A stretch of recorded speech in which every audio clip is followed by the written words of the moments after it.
ಒಂದು ಹುಡುಗಿ ನನ್ನ ಹತ್ರ ಬಂದು ಹೇಳಿದ್ಲು, ನಾನು ಮದುವೆ ಆಗದೇನೆ ಹೀಗೆ ಇರ್ತೀನಿ ನನ್ನ ಫ್ರೆಂಡ್ಸ್ ಜೊತೆ ಅಂತ. ನಿನ್ಗೊಂದು ಮಾತು ಹೇಳ್ತೀನಿ, ಸರಿಯಾಗಿ ನೆನ್ಪಿಟ್ಕೊ. ನಿನ್ನ ಫ್ರೆಂಡ್ಸಿಗೂ ಒಂದು ಲೈಫ್ ಇದೆ, ನಿನಗೂ ಒಂದು ಲೈಫ್ ಇದೆ.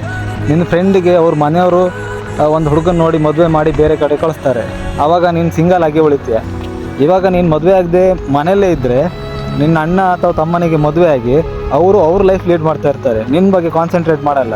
ನಿನ್ನ ಫ್ರೆಂಡ್ಸು ಹಾಗೆ, ನಿನಗೆ ಕಷ್ಟದಲ್ಲಿ ಅಂದರೆ ಹಣದ ವಿಷಯದಲ್ಲಿ ಮಾತ್ರ ಸಹಾಯ ಮಾಡ್ಬೋದು ಹೊರತು ಬೇರೆ ವಿಷಯದಲ್ಲಿ ಸಹಾಯ ಮಾಡೋಕ್ಕಾಗಲ್ಲ.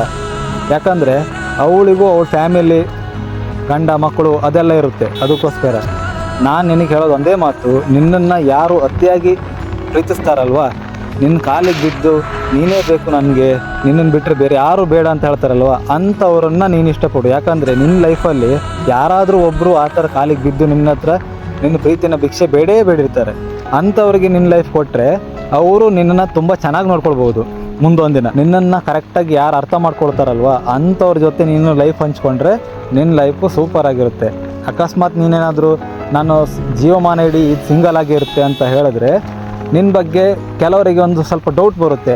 ಅಂದರೆ ಹುಡುಗಿ ಕ್ಯಾರೆಕ್ಟರ್ ಸರಿ ಇಲ್ವಾ, ಇಲ್ಲ ಹುಡುಗಿಗೆ ಏನಾದರೂ ಸಮಸ್ಯೆನೇ ಅದಕ್ಕೋಸ್ಕರ ಅವಳು ಮದುವೆ ಆಗಿಲ್ವಾ ಅಂತ ಈ ಥರದ್ದೆಲ್ಲ ಥಾಟ್ಸ್ ಬರುತ್ತೆ.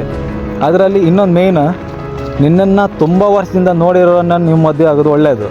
ಇವಾಗ ನಿನ್ಗೆ ಅನಿಸ್ಬೋದು ಅವ್ರನ್ನ ನಾನು ಮದುವೆ ಆಗೋಕ್ಕಾಗಲ್ಲ, ನಾನು ಬೇರೆ ಯಾವುದಾದ್ರೂ ಒಂದು ಹುಡುಗನ ಮದುವೆ ಆದರೆ ಅಂದರೆ ಅವನಿಗೆಲ್ಲ ವಿಷಯ ಹೇಳಿ ನಾನು ಮದುವೆ ಆಗ್ತೀನಿ ಅಂತ.